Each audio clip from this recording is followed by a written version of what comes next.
வணக்கம் நண்பர்களே. மறைந்த திமுக தலைவர் கருணாநிதியினுடைய திமுக, ஸ்டாலின் அவர்களுடைய திமுக, இந்த இரண்டு திமுகவில் எந்த திராவிட முன்னேற்ற கழகத்தினுடைய வியூகங்கள் 2026 தேர்தலுக்கு பயன்படும்? அது எந்த திமுகவினுடைய வியூகம் 2026 திமுகவுக்கு வெற்றி பெற்று தரும்? ஏன் இதை ஆய்வு செய்கிறோம் என்றால், மிக முக்கியமாக இந்த அரசியல் கட்சிகள் நீண்ட காலமாக, அதிமுகவும் சரி திமுகவும் சரி, நீண்ட காலமாக அந்த ஐந்தாண்டுகள் அரசாட்சி என்ற முறையில் பல முறை, 4 முறை 5 முறை இரண்டுமே மாறி மாறி ஆட்சிக்கு வந்திருக்கிறது. வேறு யாரும் 67க்கு பிறகு வேறு யாரும் ஆட்சி அமைக்கவில்லை. இடைக்கால ஆட்சியாக கவிழ்க்கப்பட்டாலும் மீண்டும் இவர்கள் ஒருவர் தான் வருகிறார்கள். இது இயற்கையாகவே ஏற்பட்ட விளைவா அல்லது ஒரு அடுத்த தலைமுறை, இப்போது 2024 வாக்காளர்களாக மாறியிருக்கிற தலைமுறையை கொண்ட இந்த தேர்தல் களம் எந்த திமுகவை தக்க வைக்கும், எந்த திமுக ஆட்சிக்கு பிடிக்கும் அல்லது இழக்கும்? சேனல் சப்ஸ்கிரைப் பண்ணிக்கங்க, நோட்டிஃபிகேஷன் பில் பதிவு பண்ணிக்கோங்க, அப்போ தான் வீடியோக்கள் வந்து சேரும். தற்போது இருக்கும் திமுக, ஸ்டாலின் அவர்களுடைய திமுக, ஏன் இதை இரண்டாக பிரிக்க வேண்டும்? திராவிட முன்னேற்ற கழகம் என்பது ஒரு கட்சி தானே, இதில் என்ன கருணாநிதியின் திமுக, ஸ்டாலினின் திமுக என்று பிரிக்க வேண்டும் என்றால், நிச்சயம் இதை பிரிக்க வேண்டிய அவசியம் இருக்கிறது. காரணம், கருணாநிதி அவர்கள், மறைந்த தலைவர் கருணாநிதி அவர்கள் இருக்கும் பொழுது இருந்த காலச்சூழல், அரசியல் களத்தினுடைய வியூகங்கள், எதிர்க்கட்சிகளினுடைய களப்பணிகள் என்று கலவையான ஒரு சூழலில் அவர் எவ்வாறு வியூகங்களை எதிர்கொண்டார், வியூகங்களை வகுத்து கொண்டார், அதை வைத்து எதிர் தரப்பினுடைய நகர்வுகளை அவர் எவ்வாறு எதிர்கொண்டார், அதில் எப்படி வெற்றி பெற்றாரா, அதிகம் தோல்வியடைந்தாரா என்று நீங்கள் ஆய்வு செய்தவர்களே. ஆனால் அவர் மிக அதிகமாக தோல்வியிலிருந்து பாடம் கற்றவர் யார்? கருணாநிதி அவர்கள். அவருக்கு தோல்விகள் நிறைய பாடங்களை கற்றுக் கொடுத்திருக்கிறது, சமரசங்களை கற்றுக் கொடுத்திருக்கிறது. அந்த கால நிகழ்வுகள், அந்த காலத்தில் அவர் நடந்த நிகழ்வுகள் நிச்சயமாக அவரை சமரசத்தை நோக்கி பிடரியை பிடித்து தள்ளியது என்று தான் சொல்ல வேண்டும். ஆம், அதுதான் உண்மை. பிடரியை பிடித்து தள்ளியது என்றால் அத்தனை அழுத்தங்கள் கொடுத்திருக்கிறது. அவர் எந்த கொள்கைகளோடு இந்த அரசியல் களத்திற்குள் வந்தாரோ, எந்த கொள்கைகளெல்லாம் தன்னுடைய அரசியல் வியூகங்களாக வைத்தாரோ அத்தனையும் சமரசத்துக்குள்ளாக்கப்பட்டது அவருடைய வாழும் காலங்களிலேயே. அதுதான் மிக முக்கியம். அவர் எதையும் அத்தனை சமரசங்கள் செய்தவர் இல்லை. அவர் அத்தனை எளிதாக யாரிடமும் சமரசம் செய்து கொள்ள மாட்டார். சமரசம் செய்து கொள்ள வேண்டிய அளவுக்கு அவர் துணிவில்லாதவர் அல்ல, மிக துணிச்சலானவர் என்றெல்லாம் கூறலாம்.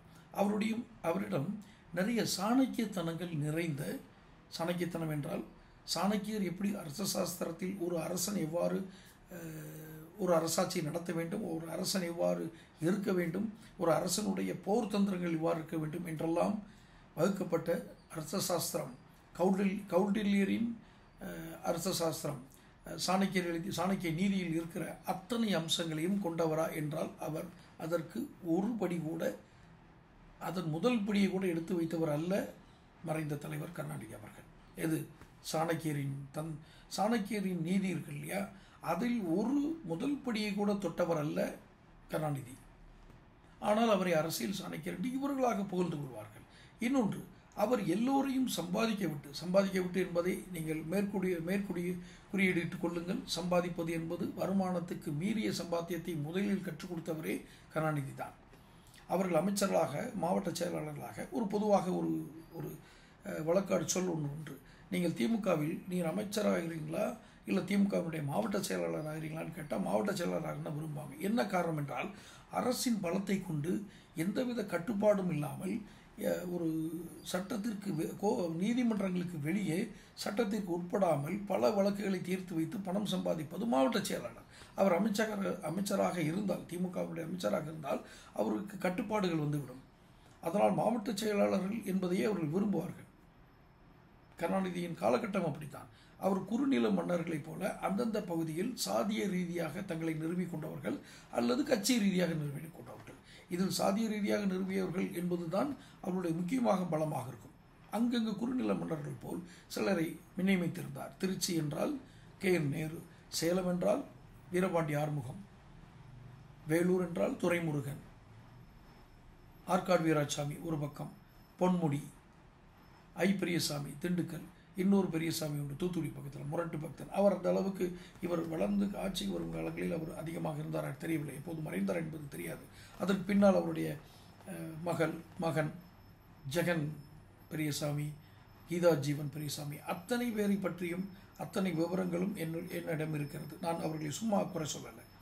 இதில் தான் சம்பாத்தியம் பண்ணாலும் இல்லாட்டியும் நல்ல பெயரை தக்க வைத்துக் கொண்டவர்களும் சிலர் உண்டு. அதில் ஐ பெரியசாமி திண்டுக்கல், ராசா அவர் அவர் பெரம்பலூர் மாவட்டம் என்று வைத்துக் கொண்டால் கூட பொதுவாக அவர் களத்தில் இருப்பார்கள். அத்தனை குறுநில மன்னர்கள் போல் செயல்பட்ட அமைச்சர்களையும் மாவட்ட செயலாளர்களையும் தன் கைவசம் வைத்து கொண்டு அவர்களையும் பணம் சம்பாதிக்க வாய்ப்புகளை ஏற்படுத்தி அதிலிருந்து தானும் சம்பாத்தியம் செய்து கொண்டவர் கருணாநிதி அவர்கள். ஆனால் இதையெல்லாம் நிரூபிக்க முடியாது. இதுதான் உச்சம். ஒரு நாளும் தன் தலைவரை எந்த விதத்திலும் சட்டத்துக்கு புறமான விஷயங்களில் காட்டி கொடுக்காதவர்களை தன்னை சுற்றி வைத்திருந்தார் கருணாநிதி. இதுதான் உண்மை. அவர் காலங்களில் யாரும் தவறு செய்யவில்லையா? ஆனால் நீதிமன்றத்தால் நிரூபிக்க முடியாத அளவுக்கு அவர்கள் சாமர்த்தியமாக செயல்படுவார்கள். அந்த சாமர்த்தியம், அதை சாமர்த்தியம் என்று சொல்வதா என்னென்று தெரியாது. ஆனால் அந்த திறன் இப்போது இருக்கும். இப்போதும் அந்த பழைய அமைச்சர்கள் எல்லாரும் மேக்சிமம் இருக்காங்க. 1-2 பேர் வேணால் தவறி போயிருக்கலாம், மற்றபடி எல்லாரும் இருக்காங்க. அந்த சாமர்த்தியமும் இருந்தது.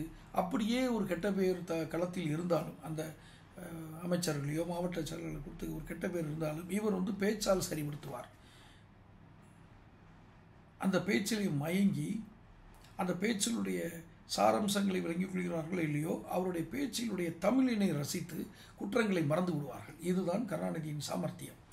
இதனால் அவரை சுற்றி ஏதோ ஒரு இந்திய துணைக்கண்டத்தில் அரசியலே இவரை சுற்றி தான் சுற்றி கொண்டிருக்கிறது என்ற ஒரு பிம்பத்தை உருவாக்குவதில் அவருடைய பின்பற்றாளர்கள் மிக கவனமாக இருப்பார்கள். இதெல்லாம் அவருக்கு பின்னால் இருந்தவர்கள் செய்த வேலை. தென்காசியாவின் சாக்ரட்டிஸ் என்று இதில் யுனெஸ்கோ பட்டம் கொடுத்தது யாருக்கு? ஈவே ராமசாமியாவுக்கு அப்படின்னு ஒரு சொல்லாடல் வச்சுருந்தாங்க. ரொம்ப காலமாக அதை பாடப்புத்தகத்திலேருந்து நீக்கினது மதுரை உயர்நீதிமன்றம். சென்னை உயர்நீதிமன்றத்தினுடைய மதுரை கிளையில் அதை நீக்கம் செய்தார்கள். இதுதான் திராவிட கட்சியினுடைய மலினமான வெற்றி பெறக்கூடிய தந்திரமாக இருந்தது. தந்திரங்களினால் வெற்றி பெற்றார்கள். அவர்கள் சித்தாந்தங்களில் ஒரு நாளும் வெற்றி பெற்றதில்லை. அவர்களுக்கு சித்தாந்தமே கிடையாது. தமிழ் தேசியம் அது கைவிடப்பட்ட ஒன்று, அண்ணா காலத்திலேயே கைவிடப்பட்ட ஒன்று. கருணாநிதியும் என்ன சித்தாந்தம் வைத்திருந்தார்? மாநில சுயாட்சி. இதை அடிக்கடி உச்சரிப்பார்கள். மாநில சுயாட்சி என்பதில் என்ன கவனம் என்றால், தன் கட்சி மட்டுமே ஆட்சியில் வர வேண்டும் என்பதுதான் மாநில சுயாட்சி. இன்னொன்று லிங்குஸ்டிக் ஸ்டேட், அதாவது மொழிவாரி மாநிலங்களாக பிரிக்கப்படாவிட்டால் இவர்கள் பிழைப்பே நடந்திருக்காது. காரணம், பேச்சின் தமிழை, அந்த மொழியை அவர்கள் கையாண்ட விதம் இருக்கிறது இல்லையா, அதில் தான் அவர்கள் வெற்றி இருந்தது. யாருக்கு? கருணாநிதிக்கு. கருணாநிதி அவர்கள் போட்டு கொடுத்த அந்த தளத்தின் மீது தான் இவர்கள் எல்லோரும் நிற்கிறார்கள். ஆனால் இவர்களாக இந்த தளத்தினை சிதைக்கிறார்கள்.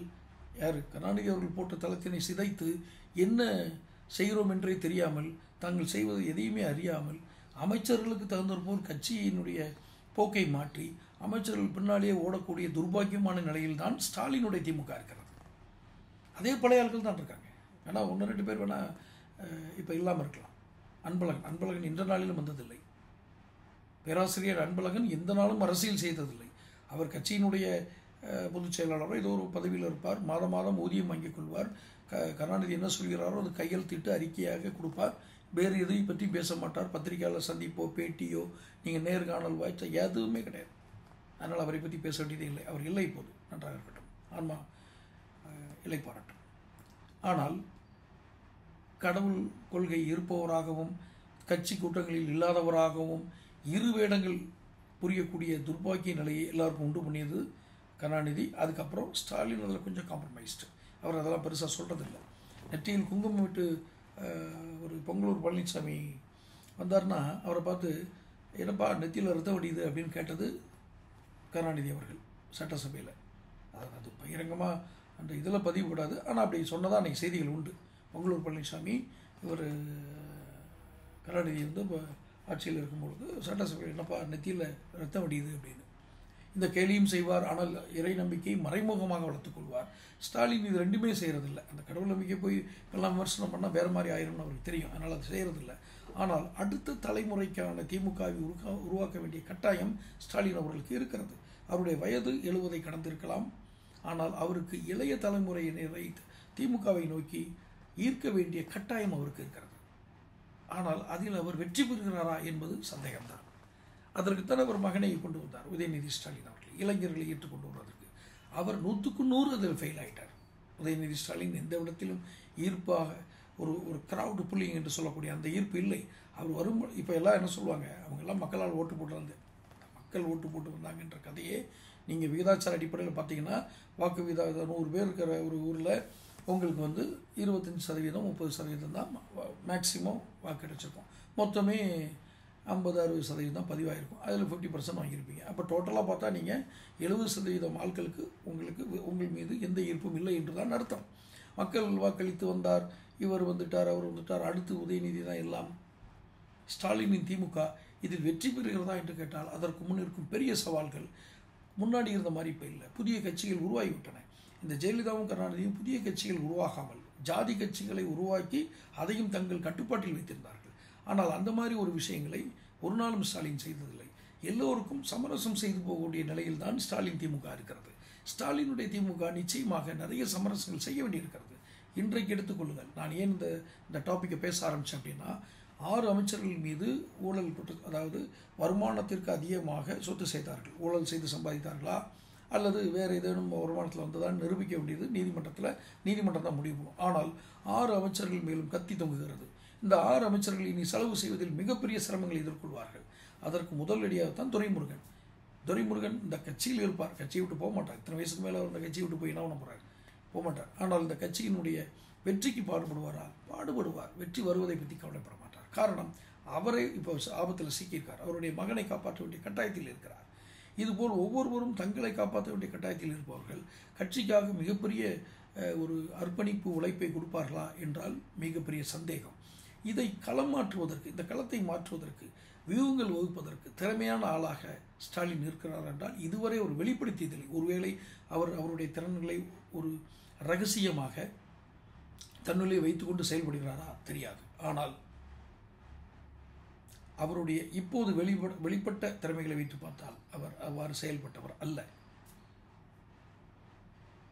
அவருக்கு மிகப்பெரிய சவால்கள் காத்திருக்கிறது. மத்திய அரசத்தோடு இணக்கத்தை கடைபிடிக்காவிட்டால், நான் கூட்டணி சேர வேண்டும் என்று சொல்லவில்லை, இணக்கத்தை கடைபிடிக்காவிட்டால், அந்த மத்திய ஆளுடைய கட்சியினோடு இணக்கமாக பெரிய எதிர்ப்பு காட்டாமல், இன்னும் அது கொஞ்சம் வெளிப்படைய எதிர்ப்பை காட்டாமல் இருந்தால் மட்டுமே அவர் தப்பிக்க இயலும்.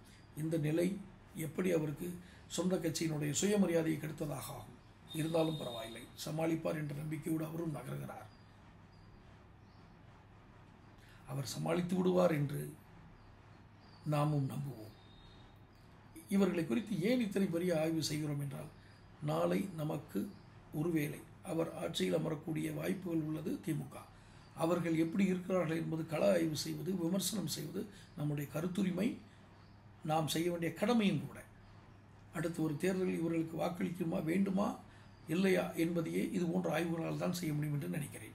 என்னால் இயன்றளவு என்னுடைய கருத்துக்களை உங்களிடம் கூறினேன். தொடர்ந்து சேனல் சப்ஸ்கிரைப் பண்ணுங்கள், நோட்டிஃபிகேஷன் பதிவு பண்ணுங்கள். அடுத்தடுத்த வீடியோக்களை சந்திப்போம். நன்றி.